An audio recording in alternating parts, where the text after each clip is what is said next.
Part 3. 3 steps put the plan into motion. 1. We took remedial measures. We three and our contact in France, Dom Radvienne, a Benedictine, formed Legal Kids Incorporated USA and Legal Kids Incorporated France. 2. As the overall mission was to combat the internal forces of domination, the evil lurking within, we briefed each other many times on the need for absolute secrecy. However, a portion will be revealed now, and so, what are internal forces? They are the traitorous co-workers rewriting history. 3. The motto of our mission was fixed. Nos praeterita corrigimus, futura reedificabimus. We will rectify the past and rebuild the future. I looked at Neo. What would you do if you had murdered someone? Confess, he said. Would you follow me through the gates of hell? You know the answer, Paul. Even if it meant losing my soul, I would. My ex had said about him, such a devoted friend, man has never had. Neo and I canvassed our LK black and red standard, its hazmat symbol emblazoned across the vexillum. It stood on a 15-foot pole in the lobby near the elevators. Neo entered one of them without me. The elevator light indicated that he stopped at the 19th floor of the poured reinforced concrete building we had commandeered and retrofitted magnificently. I followed in a parallel elevator and exited on the same floor. I stood just outside the glass-enclosed interrogation room, which was closed and dark. Why did Neo enter? He looked up from the chair bolted to the floor. I'm worried about the false accusation, he said. I'm more concerned about our vectors, I said. If an arrow represents a vector, it is understood that the magnitude of the vector is finite, and the length of the vector is approximately proportional to the magnitude of the vector. We must overcome the laws of nature to give us vectors of greater magnitude for our weaponry. Neo kept pulling on his metal arm, as if he wanted it to separate from his shoulder. But let's develop a plan to exonerate you. The first step is to review all the CCTV footage, I said. His expression mirrored a zombie's face. It was vacant. He dropped his head almost to the table and cupped his ears. That's been done, Paul, and it revealed nothing. A veil seemed to separate me from the room, but I lifted his head and looked at the dimple in his chin, which grounded me. We know that someone planted that picture in the LK art gallery, but we don't know who and why. The adult's hand was on the child's bare buttocks in that picture, I said. Neo said, but after hanging the picture, before I could examine everything, Salem rang me on the phone. I dropped everything to talk to her, and I went upstairs for more privacy. When she's there, I like to lie next to her and listen to her breathe.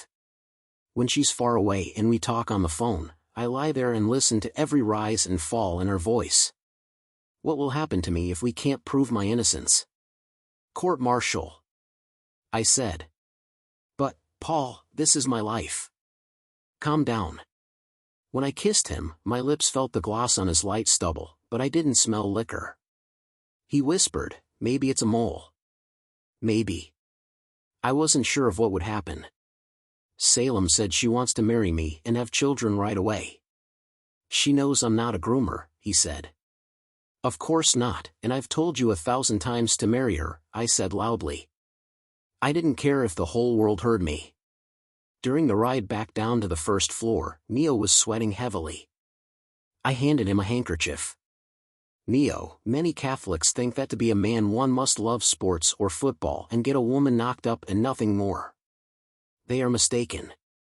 There is a sickness Catholics have.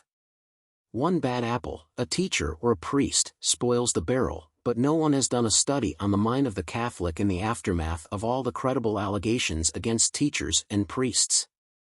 A sickness exists inside those who have a suspicious mind, thinking that anyone and everyone could be a child molester.